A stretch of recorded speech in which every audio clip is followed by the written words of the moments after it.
there, this is Tim Fairfield from Genum Corporation. This is an overview before the lab presentation to talk about the circuit which will be shown in the lab demonstration. So the first section of this circuit, we're going to go through it block by block very quickly, and then the lab portion will fill in the details. So for starters, just to know which way the video is traveling, if you look at the circuitry, this is the HDVLC board from New Media. As you follow through this, the video will travel in this direction from the video transmitter through the cable to the video receiver. And at the same time, the back channel is going to be combined with that signal. So the back channel comes off the FPGA or a different source, comes up through here and travels through the cable in the opposite direction and passes through the circuitry back to the receiving FPGA on the other side. So as we zoom in, I'm going to show you the starting from the input of where the back channel gets generated. It's generated at this pin here.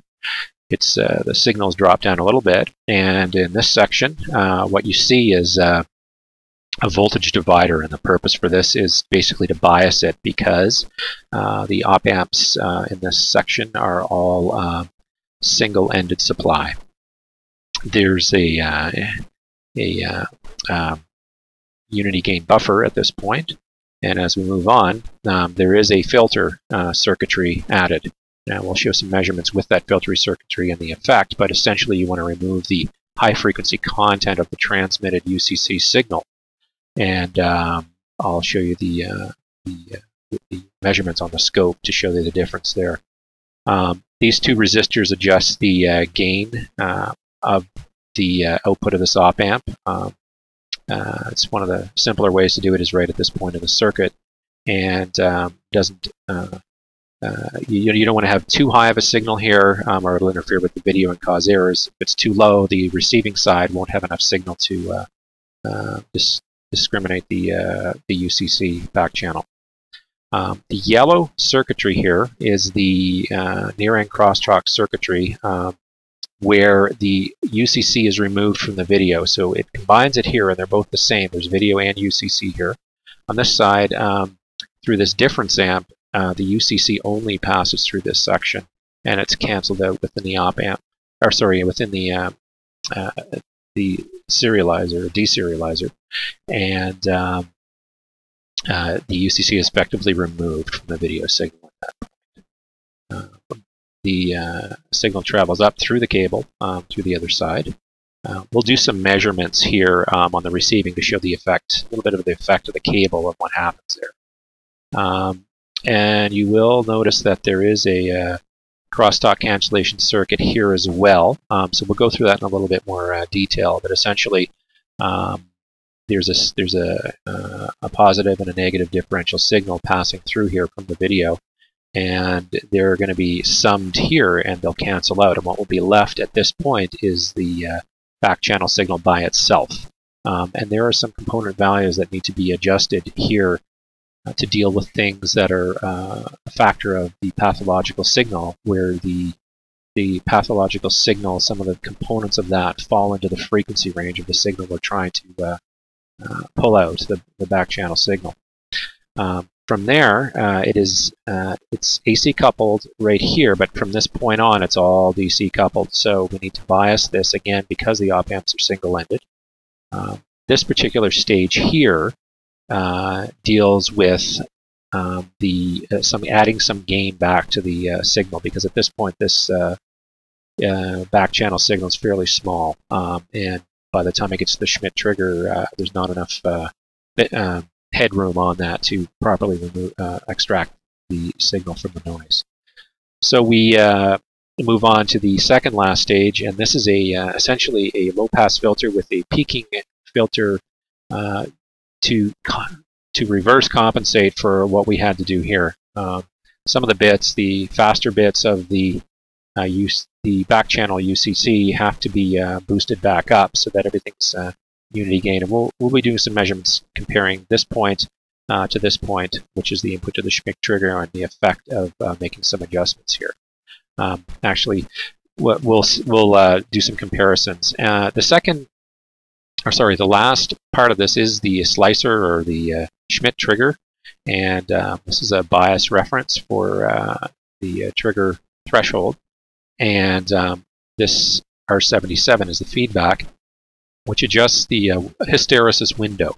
So I'll be doing some comparisons between this section and this section to show where the adjustments need to be made. So there's a bit of fine-tuning has to be done as well. And finally, we'll arrive at the receiving FPGA with a nice clean signal that should basically represent what went in on this end over here.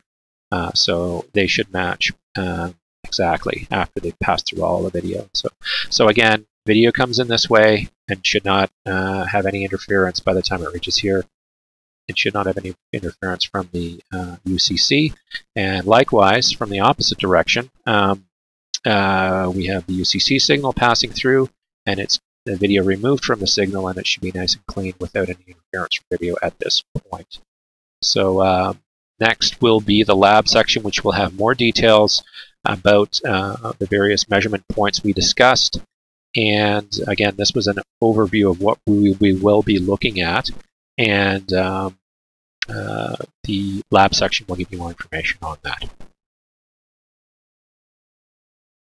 My name is Tim Fairfield, a Senior FAE at Genome Corporation.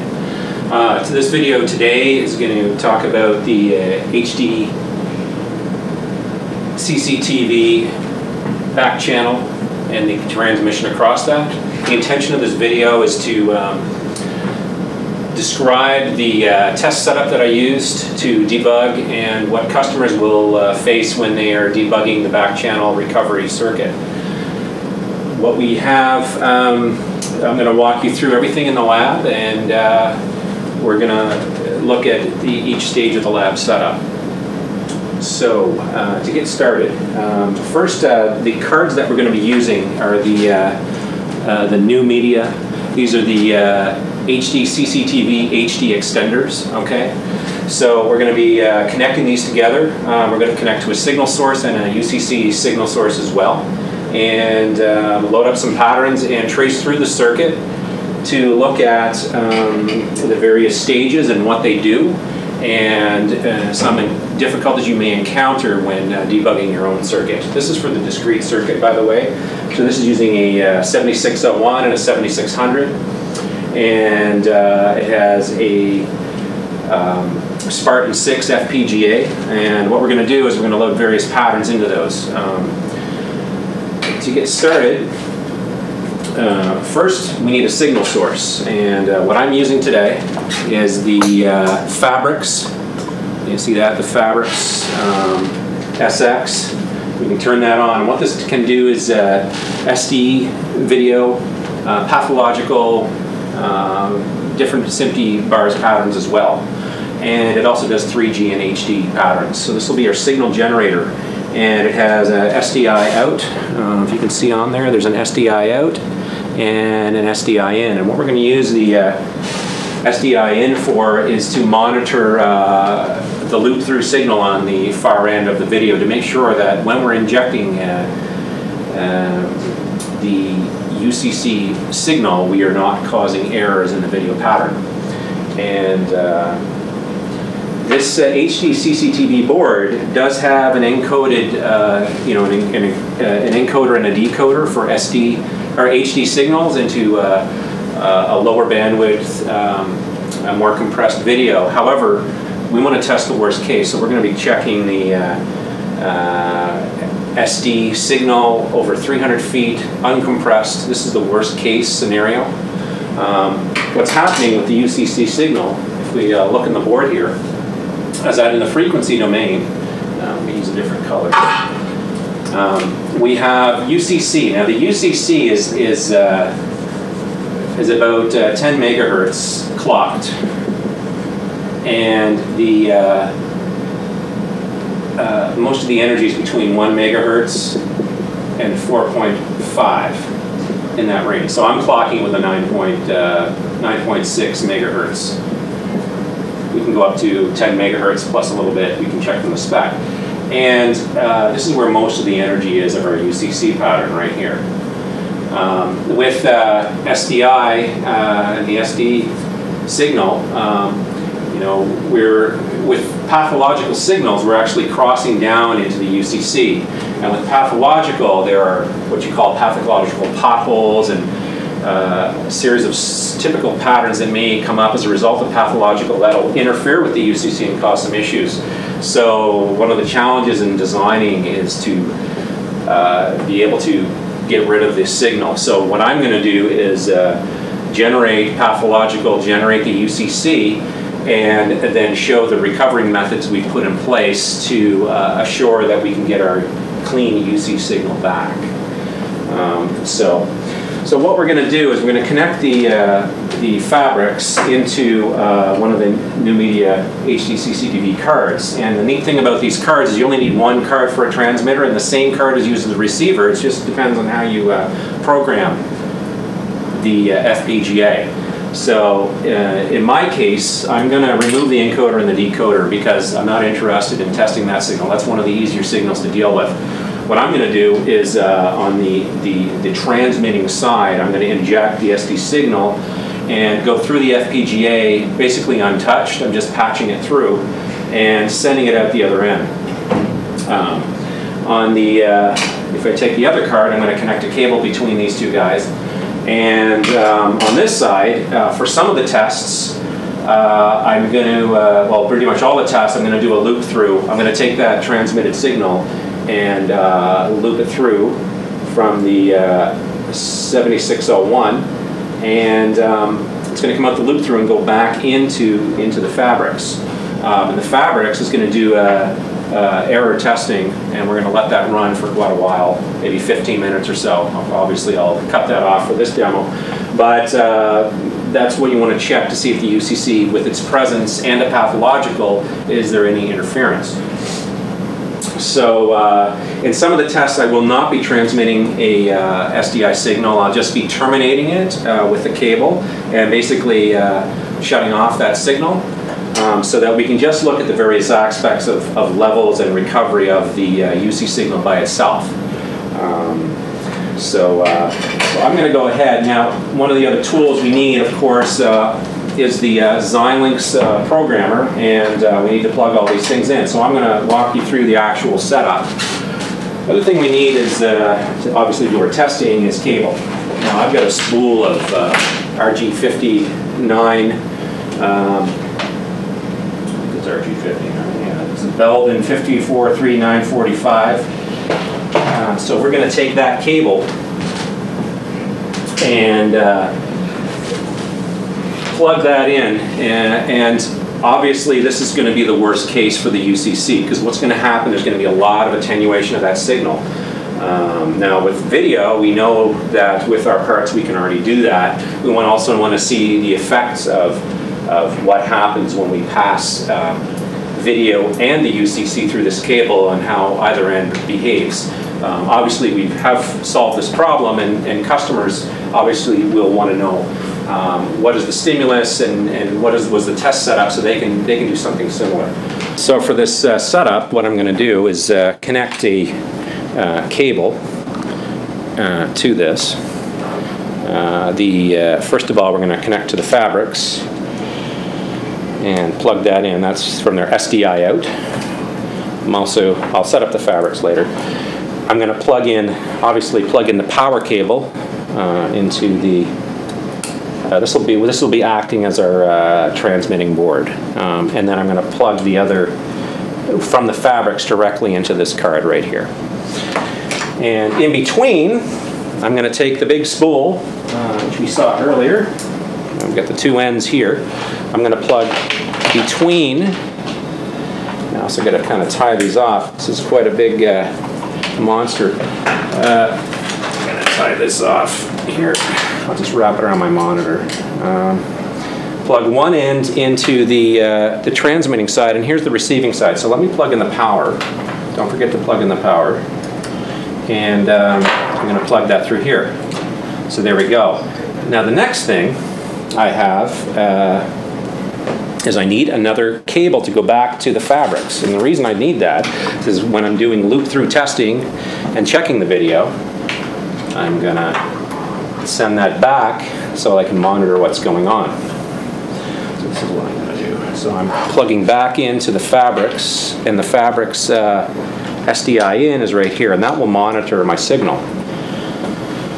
So, you know, if you look at the board, some LEDs come on, obviously, some lights come on, everything looks somewhat happy. So that's good news. The next is I need to do some programming. So I've got my, I'm going to flip this up just a little. And I've got my Xilinx tool. So I've got my Xilinx program, and I'm going to plug that onto this connector, and you can see on the connector there's pin 1 has been labeled. So that's good. Plug that on there. The next thing is I'm going to go into my software. So I'm going to just tip that up there. And we're going to start Xilinx Impact. So Xilinx Impact is the, where is it? There it is, Xilinx Impact. I'm using version 11 on this, so you probably can use any version. So I've started Xilinx Impact, and the GUI starts up, and want to save the last project or use the last project, that's fine. I just have something set up. So obviously we connect up through the Xilinx tool. Obviously you need to know a little bit about using this. I'm going to turn this monitor off, that's just distracting. So let's zoom in a little bit so we can see what's going on. Let me just adjust that. Okay, now for my setup, I have a bunch of pre-compiled bits of code. So I'm going to use my transmitter, and I'm going to send I'm going to do a pass-through of the SD signal. So I'm going to assign a new configuration file, and I've got a little bit of a library here, and we can make this available to customers. Now this is specifically designed for this new media board, and I have a version for the LX45 Spartan and the LX 25, and this just happens to be a 25. I had to look on the Spartan chip, so it ends in LX25. I want to use the LX25 version. So I'm going to do the SD pass-through LX25. I'm going to open that up. And no, I don't want to use the SPI. I'm just going to load these on the fly. So I see pass-through, and I'm going to program. And if everything's good, it's going to say passed. Okay, program succeeded, so we're good there. The next thing is I want to move along to, if I can go down here and show the other board, I'm going to move the Xilinx tool over to the other board, program it up. So I'm plugging the cable in, I'm observing pin 1, and then I'm going to move us back up to the video screen and zoom in. Let's just do that so we can see what's going on. So I'm going to use, I don't have to close anything, I can assign a new configuration file. I can do a lot of back and forth with this. So with the configuration file, I want to send a pattern sequence. So I have sequence electrical idle. So electrical idle ends up looking like a 4.65 megahertz clock. The other one is the JKEI, and that gives high speed and low speed. So I'm gonna use the JKEI pattern. That's basically some control symbols. We can look at some of the control symbols. I'll patch that in this video. And I'm going to load that up. And we don't want to program a PROM, we just want to load it. So we go program, and OK. So that should do the job there. Programming succeeded. So, so far, it should be good. The next thing I want to do is make sure that this thing does two things. The JKEI pattern will, first of all, load the pattern to the board. The other thing it does is it will send a loop through back. So I need to actually set some bits in the 7601 to loop it back. Okay. So now I'm going to focus in on the scope, because I'm going to use the scope to do some probing. So I'm probing this, and obviously because it's not a very symmetrical single shot. There we go. So there is the pattern. So I'm probing that at N11, okay? And I've got 1 microsecond per division on the scope. Everything seems good. Now, some things you'll notice about the pattern here is that there are a number of peaks and that sort of thing. Now, that's something that we do not want in the circuit, because that high frequency content again is going to pass into the frequency range of the video, and what the result of that is the video will be corrupted and there'll be errors generated. So that's something we do not want. So what we have with the UCC pattern, we have content that's useful for maybe 1 megahertz to 4.6 or so megahertz, which I've got in my circuit, and that's wonderful. But with these extra peaks, you're getting more content up here, which is now will start to interfere with the SD video signal. So what we want to do essentially is add some roll-off to that. So we're going to have a filter in there, and that filter is really set in N8. So the filter is in N8. That's the op amp, and that's a very simple roll-off filter. So we're going to take a look at what happens in N8. So now I'm going to probe at the output of that op amp, where R20 and R21 combine. So there we go, and we see a signal. You're looking at about +1, -1 volt, 1 volt per division. And now we see it's nice and rounded as compared to before, which if I go back, very spiky and a little bit higher energy as well. So essentially, this op amp, the main purpose of this is to round out the signal. So I'm going to probe there again. And I'll show these probe points in overlays. So there we go. So that's one of the things. Now, right now, I'm not sending an SD signal. Right now I've got it disconnected. But I do have the cable connected. So let's look at what happens. I'm going to test right at the BNC, right here, and see what that signal looks like. That gives us, the signal starts to get a little bit more dirty. And we'll change the scale. That's now 500 millivolts per division. Now there's a few things we should notice about this signal. First of all, this is the amplitude is about 800 millivolts peak to peak, okay? And when you go a little bit too much above that, then it starts interfering with the video signal. So that's one of the things. The second thing was with the cable present, you can see a little bit of waving, a little wavy pattern going on there. So capture that a little better for you. That's going to start causing some DC restore issues as well. It becomes quite pronounced. There's some DC issues. The amplitude, although it's a little hard to see, the amplitude of the higher frequency part of that signal is also cut down a little bit as well. And that's because of the filter. I mean, on the high end of that, the filter is going to cause that to happen.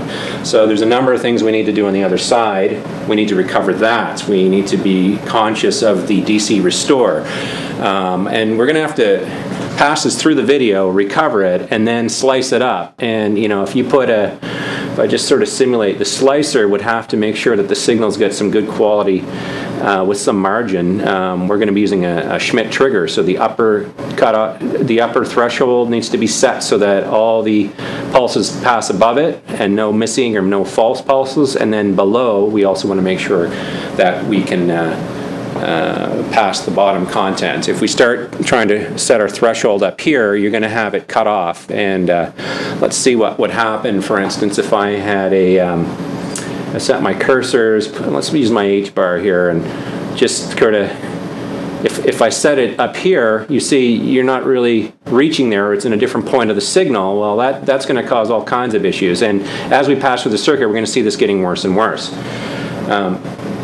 The next thing I'm going to do is probe it on the other end of the BNC. Now I'm using a 300 meter RG59 cable, okay? And that's going to really knock this signal down. So we're at 800 millivolts peak to peak right now. And when I go to the other side, now we've got some more issues in that cable because of capacitance of the cable and that sort of thing. Your high frequency starts really, the difference between the low frequency pulse and the high ones are much more. So now if I stuff that into a slicer, you can only imagine, let's say my threshold is set here And I'm going to switch cursors. And my other threshold is set here. Well, I'm going to miss, especially at this point, if I can zoom that up. Let's just fix these again. And select. And, you know, I'm good for these pulses here, but there's this DC shift, a little bit of a DC shift. That's going to be a missed pulse. That's going to be not what we want. So I'm going to pop a missed pulse up there. So we need to make sure that we recover that, boost the signal back up, and do some tricks. The other thing is, now we were 800 millivolts peak to peak on the transmit, and now we're 600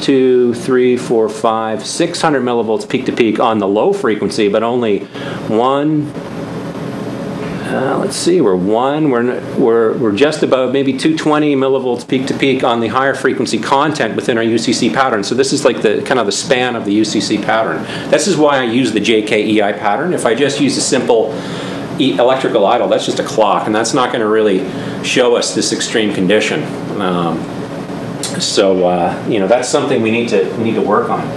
So again, I'm only looking at the UCC right now. I'm not looking at the video. I'm not passing any video through. I'm just kind of tracing through the circuit. And this is probably the first test, that the transmit, you know, when you're doing the order of debugging your design, you need to just get the transmit side right. But you need to terminate everything. You just can't have it open-ended. That's not going to work. You need to terminate it with the cable that you're targeting. You need to check at the launch side and make sure that it's 800 millivolts or a little bit above. And while you're checking that, it's probably a good idea at this point is to set up the generator. So I'm going to do that. I'm going to go to the fabrics here. Let's see if I can get a good shot of the fabrics. There you go. So I'm going to connect my signal first of all. I'm also going to go into the generator side and select an SD pattern. We'll start with some bars, and we're going to use the SMPTE bars pattern. Doesn't really matter exactly. And I'm going to have to, right now, the in is absent. There's no signal there, so I'm going to have to power cycle the board and reload it with the Xilinx, because I unpowered the board, and so my code isn't in there to pass through the SD signal. So let me do that. I'm going to connect the Xilinx cable up to the board. Okay, and then I'm going to do that. And then I'm going to go up here to the impact tool. And right now I've got JKEI on the screen. I'm going to load up my new I'm going to assign it, so I right click on this guy, I'm going to assign a new configuration file, and there I got my choices. I'm going to choose the SDI pass-through, which is a little off screen here. I'll zoom that sucker out. SDI pass-through, and then I am going to program it. And as soon as I do that, the signal is now being passed through the transmit side, and we see the SD pattern here on the fabrics machine, or tester. So we got SMPTE bars, 625i, that's fine. We can go to main menu, we can go to the analyzer, and yes, that's what we're getting back. We're getting, we can do eye and jitter on that guy, so might be a little hard to see on here. I think it's okay. You know, you're 0.1 UI, 0.13 maybe. And what we really want to go into, main menu, SIG info, and monitor this. So it's checking for errors. It's running the EDH data and checking for errors through that. And now this is with SMPTE bars, which is a little easier to do. But at the same time, I'm running a JKEI pattern with UCC. And with the main menu here, I'm going to go switch the generator to pathological. So let's go down there and do that. Where is it? It's down here somewhere. Oops, I think I missed it. Check field pattern, that's what it's called here, check field. And here we go. So still we see that there's a signal there. And signal's still good, and we want to go back and we'll look at the analyzer. There it is. We get the ion jitter, a little higher jitter on that. It's getting into the border area. And then sig info, we're looking for EDH data. Now normally I'd run this for, the requirement for the spec is 15 minutes to run this pattern. It should be error free. But right now everything looks good. So what I'm going to do is I'm going to go back and show you the video and the UCC at the cable, and it's really going to be a big mishmash signal. So I'm going to go in there, I'm going to probe it. When I do, probably it'll generate errors because I'm putting some loading on there. I'm going to run that. Yeah, there you go. So that is UCC and the SD pathological pattern at the same time on the video transmitting side. This is where the UCC passes through the 300-meter cable, and it's now on the same side as the launching video. So there we go. So obviously we're going to recover that UCC. So I'm going to now unplug this. So as I run this, I'm going to unplug it. So we're running it, and when I unplug it, you'll just see the UCC. There you go. There's the UCC. And you do a single capture there, and you can see what we just saw before. That's simple as that. Now you can play with that if you want. Now, yeah, this particular scope has trouble triggering if my vertical scale isn't high enough relative to my signal. Okay, so that's our signal, and you can see there's all kinds of stuff there. So we need to recover this signal, and there's a few things. We can boost the gain, but if we boost the gain overall frequencies, this is just going to get bigger, and you still may have these dropouts when it hits the slicer, which is the Schmidt trigger, which technically is not a good thing. So we want to have a nice clean signal, recovery with some margin. So I'm going to probe. Now I'm only looking at the UCC aspect. We're not talking about the cancellation at this point in the game. On the transmit side, we had to roll this off, and that took some oomph out of the signal. Now on the receive side, we're going to have to recover some of the signal, because as we have on the lower frequency content, we have kind of a ratio, and then we have some DC shift as well. From the faster peaks here to the slower peaks, we want to basically bring these up so everybody's matched. In order to do that, what we do is we do a similar filter on the other end, but we do something a little bit different. We actually put a peaking filter that covers the area where we've hurt the signal a little bit. So we're going to put a bit of peaking on that signal, and that peaking is adjusted by the peak itself is set by C54, and as you change that, you'll be changing the amount of damping or the peaking of that signal. And where the filter itself, where this cutoff point actually is, whether it's here or so on, and I have a overlay which I'm going to pop up on the screen. Basically, where that lies depends on the value of C3. You can go through simulation and set it, but once you've gone down and actually put the board down, I found that my simulation values didn't match quite right. So I did a little bit of tweaking. I actually used a frequency generator and swept through it and made some adjustments of the cap values, and that worked for me. So a little bit of help from SPICE simulation, and then going into the lab and doing the work. So next, I'm going to show you the output of this peaking filter and this shifted, where we've set it nicely to take the energy content, which basically covers this sort of area, and boost that up a bit so that it's kind of equalized frequency in the frequency domain, just a small portion of it, so everything matches up. And I'm going to be measuring at at pin 2 of the Schmidt trigger input, which is where the UCC signal goes into that. And I'm going to measure at pin 2 of that input to the Schmidt trigger where the UCC goes in. Single shot there. And now, if you look, looks pretty much matched. Now you have some other artifacts as attached to the circle, but that's okay. That's kind of like some de-emphasis changing there. That's okay. But as you see now, the peaks are much more evenly matched. They're not such a mishmash. So maybe what I'll do is I'll capture what I see on the other end of the BNC. So I'm going to capture that. So there you go. So you see quite a variation. And then I'm going to get to the Schmidt trigger. I'm going to store that to ref. Turn that on. There we go. And now, single. Just for comparison purposes, what's coming now, as you can see the difference now, we've recovered that. So this was the BNC, this is now at the input to the Schmidt trigger. This is what you want. You want an even signal that's easy to slice up,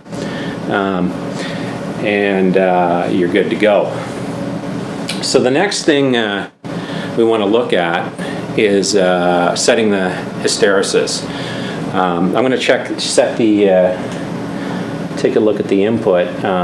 There's a method to set the hysteresis loop. Now we don't have to do that. R77, if you increase it, it lowers where the threshold, it brings the two thresholds closer together, which is good in a way, because it makes it easier to recover a signal, but the problem is it'll also pick up a lot of noise, so we don't want that. So if you want to know if your signal is correctly set for offset, which can be set earlier in the circuit, normally you would balance that offset back using R113, and there's a divider, R85 and R90, and through there it's DC coupled all the way. So that needs to be set properly so it's centered around where the Schmidt trigger window is. So to check the windows, you got to be DC coupled first of all. I'm going to get rid of this ref. I don't need that. I'm going to use this ref later. So I'm going to set my capture so that I can capture a DC. So we're going to be set. If I can do this, let me just get this set up. I'm going to first move the position all the way down. There we go. And then I got to set my trigger level.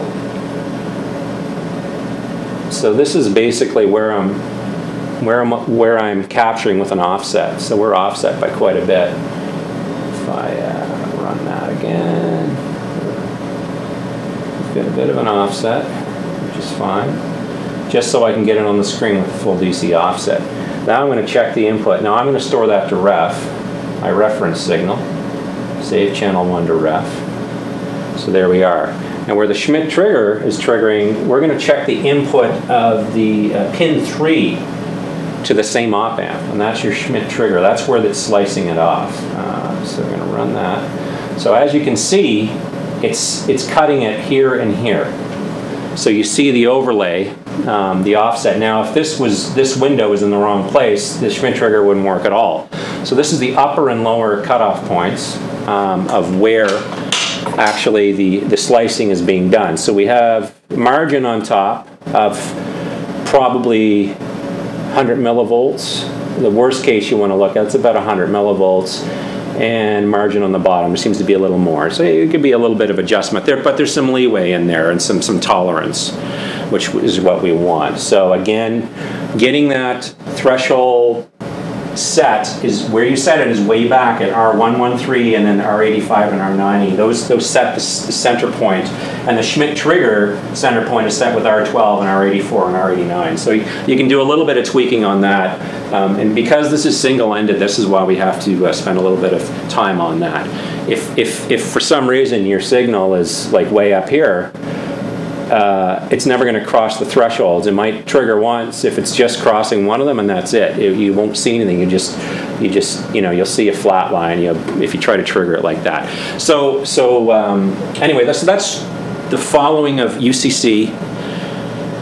So essentially, what we've covered so far is following the UCC all the way through the circuit. Again, set the transmit side first. Make sure it's loaded with the cable. In the worst case, because of the loss, it's a 300-meter cable.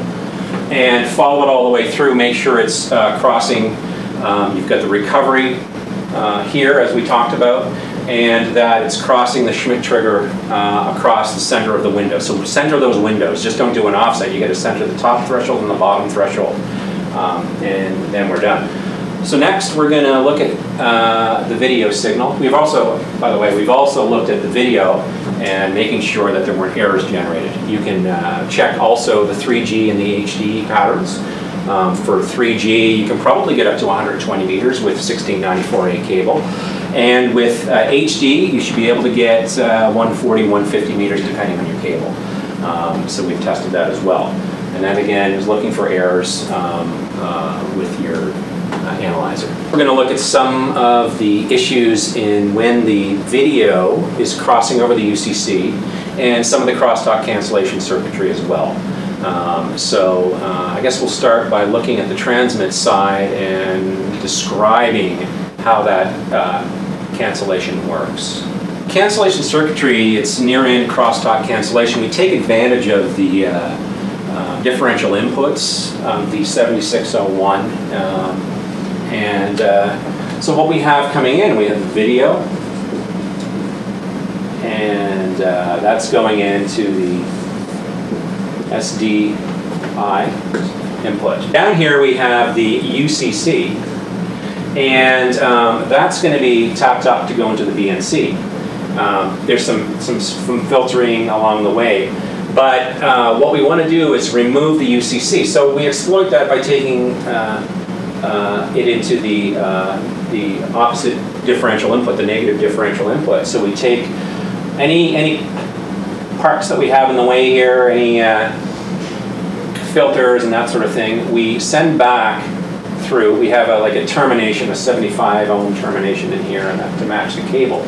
But we take a copy of this, so we have UCC only going through here. These filters take care of the video, so no video is going down there, but what we have is video going across here, and we have, because UCC is traveling this way, UCC does make it. So UCC plus video in here, and within the 7601, in the differential summing inside the part itself, we are effectively canceling. We have a negative UCC, or we have a regular UCC and another UCC being summed out, canceled out. This ends up becoming negative. And all that's left internally is the video signal itself. And that passes through. And if video is pathological, whatever you have, the UCC's passed to both, canceled out inside, and video is the remaining component there. So if we refer to the circuit, which I'll throw up on the screen, as you can see, coming off of the op-amp, there's a split. R20 and R21 go in two different directions. R20 goes up to the BNC, and R21 passes back through to the SDI input. The R20 passes it up to the SDI positive input, and again the other one goes to the negative input, and they cancel out. So it's as simple as that. And based on the levels that we've set, as long as we don't exceed a launch level that's too high, we're okay. Now the launch level of the UCC is controlled by the output resistors R20 and 21, and the reason it's done there is the op-amp just doesn't have any more energy to handle any gain adjustment previous to that. I have done experiments, and it turns out that if the gain is done at the pad of R16 and R117, the problem is it puts the op-amp in a nonlinear region and causes all kinds of issues. So basically we're controlling the serial output impedance of that op-amp. Maybe a better op-amp could have been chosen. This is what we decided to deal with. So again, so that there's an 800 millivolt launch when it's loaded with a 300 meter cable on the video side. That works out great. Now, coming over to the other side, we have some other issues with the video itself. And with the video being injected, so I'm going to erase all this stuff off. When we have video and pathological coming in, what you end up having is it's a run of 19. zeros, and you basically get what's called a pathological pothole, if you will. Once it's shifted through actual circuitry, it looks more like this, whatever you want to call it. But that's about 50 microseconds wide. And you get that because of the occasional run of 19. You'll see that this will happen in a pattern. And what's worse is it happens in the frequency range of the signal we're trying to pass through. So we got a problem. We got to get rid of that. And I'm going to show you this on the screen. It's a little tricky to capture. What you got to do is actually trigger. I take advantage of the triggering because you get a peak that's a little higher than the rest of the envelope. And so I set my trigger point to trigger just above, and you will catch these, and you can display them on the scope. And what you've got to do is take this, get some filtering going first of all, and then do some cancellation by mixing the positive and the negative. So on the other side, we're also taking advantage. It's actually the inversion of this will also be passed through, and then there's a summing point. So we take advantage of the differential outputs of the 7600 to take care of this. So I'm going to show you on the screen and on the scope actually first capture these signals, and we'll take a look. Now, setting up triggering on this is a little bit tricky. You need to be DC coupled, and this particular scope doesn't trigger well if I don't have sufficient signal. So I need to make sure, see here I've set the level. I'm triggering on everything right now, but what I want to do is raise that trigger level, which happens to be here now. It's going up. And raising it, oops, I'm using the wrong level, and raising it high enough, but there you go. You start to see that. So I do a single capture. And there you go. There's that. What I'm talking about right there. That's what I'm talking about. So, so that is the pathological pothole. Now, the interesting thing is when I pass it through the filter at the using L3 and L4, C68 and C69, and look at that, I'm going to see a lot of that high frequency video removed. You're actually going to see a DC pulse showing up there. So let me see if I can do that for you.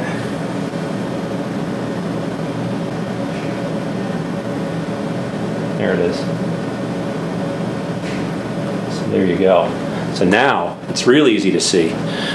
So you get a kind of a positive going version of that and a negative going, and basically those guys got to cancel out, because if that doesn't happen, that's going to pass through all the way to the Schmidt trigger. The UCC is going to be superimposed on top of it, and that's going to ride up and down on this bump. We don't want that bump. I do have some examples that I captured during my tweaking of the circuitry, which I'm going to throw up on the display now. And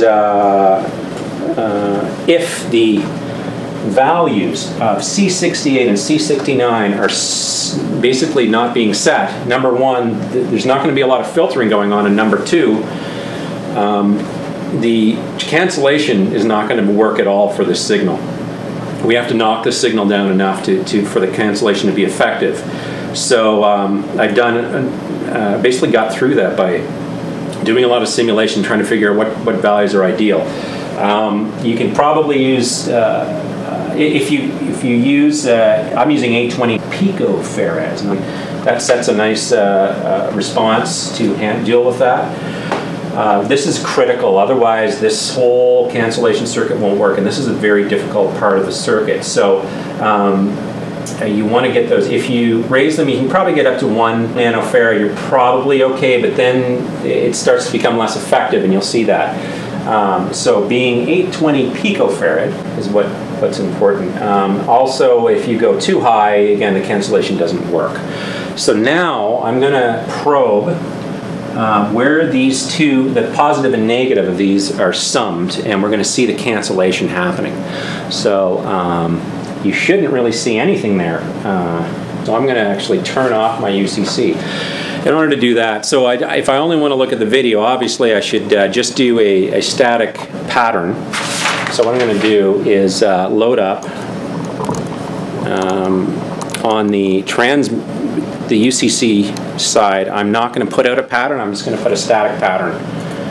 So I'm going to move the Xilinx cable over to the UCC generator side, and I'm going to assign a new configuration file, and I'm going to do a 0000. I don't want to put 1111 because when you NARSI encode a bunch of ones, you're essentially doing the electrical idle pattern because that'll toggle them. So I want to set all zeros, so I want a load of some sort going there. And new, and program. And programming succeeded. So now, there should be nothing coming out of the UCC generator.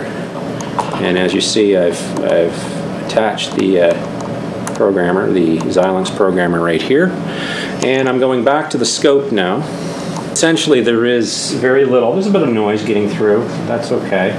Now, if we go to the input of the Schmidt trigger with no UCC, we're seeing, let's just raise that level up there for triggering. Sorry, I'm going to adjust the trigger point, see if anything else is good. There's a little bit of something in there. But you're looking at about under 300. Now, just to see if that's pathological, I'm going to take the generator and turn off check field and make it something else. So yeah, so that is definitely that. Some of that is still getting through. Now I'm going to put the check field back on, and there it is. So a little bit's getting through. We're talking about maybe 70 millivolts plus 70 millivolts minus. But that's enough. We can, because our Schmidt trigger is set, of where it's set. So I'm going to leave that on, and I'm going to show you. So I'm going to store that.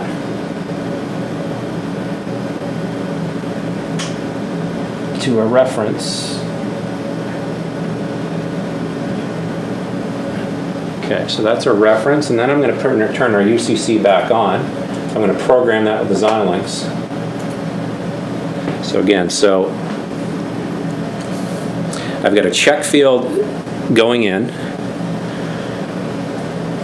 I've got my UCC, which I'm going to turn back on. All right. So that's your check. That's the check field. That's a little pathological bump we're seeing, and and a lot of the video itself is filtered out of there. The next thing I'm going to program, assign a new configuration. I'm going to do the JKEI pattern because that's a tougher one. I'm going to program it, and I'm going to look there again and look what's happening on the signals. So I should be getting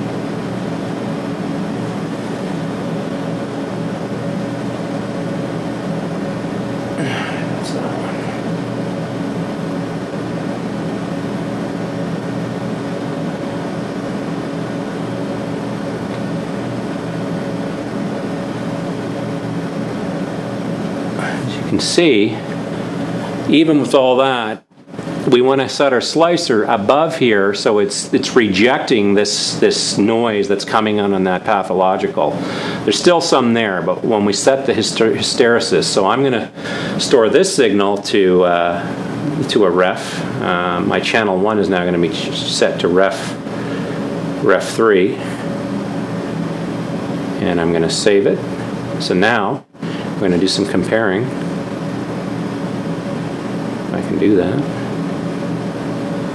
Yeah, so you can see that. You're going to see now I'm going to measure the hysteresis input.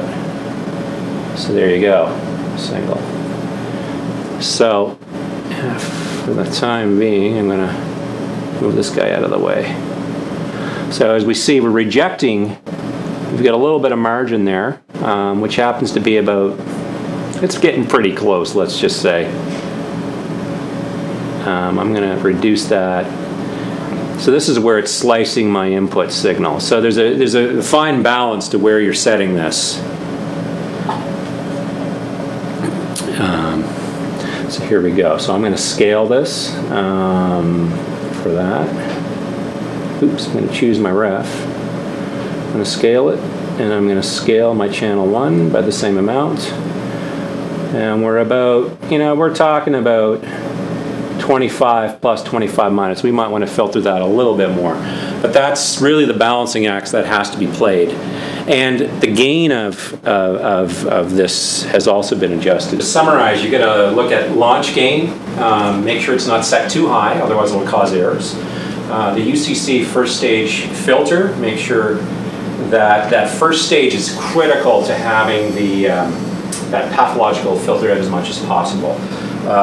The cable, the peaking recovery that's needed for the UCC to bring those, again, the signal of the high frequency content, which we talked about, pumping that back up so it's even and in line. The receiver crosstalk cancellation, make sure you check at that point that things are fine. And the amplitude at the slicer is critical, making sure that the slicer is set to reject the UCC pathological, or sorry, the video pathological, but also allow and have some margin on the top to allow the UCC to be sliced correctly. Another thing, DC restore wasn't typically a big issue here, but there is some adjustment that could be made. There is code available to like precompiled binaries for the specific file that I used. I do have the source file for that for the Xilinx tool if push comes to shove and really need to get that out to customers if they require it. Those obviously be lead customers. And as well, you know, these boards are available from New Media directly.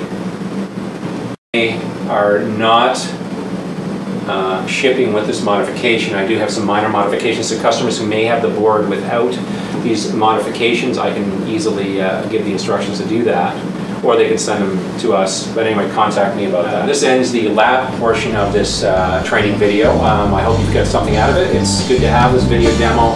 You can watch in your leisure. And thanks very much. I'm Tim Fairfield for Backchannel Corporation, Senior FAE for the Avia and HDCCTV products. Thank you.